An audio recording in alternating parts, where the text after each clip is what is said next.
আজকে রান্না করতে করতে অনেকটা বেলা হয়ে গেছে। আজকে সকাল থেকেই অন্যরকম সব রান্না বান্না হয়েছে, তো অনেকটাই দেরি হয়ে গেছে সব কিছু রান্না করতে গিয়ে।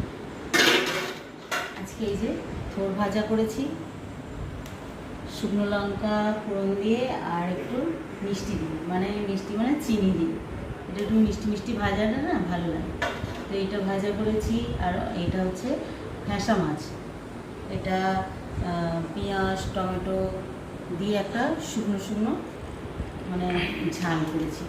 এটা সর্ষে বাটা দিয়ে করলেই বেশি ভালো লাগে, কিন্তু আজকে সর্ষে বাটা দিয়ে করি।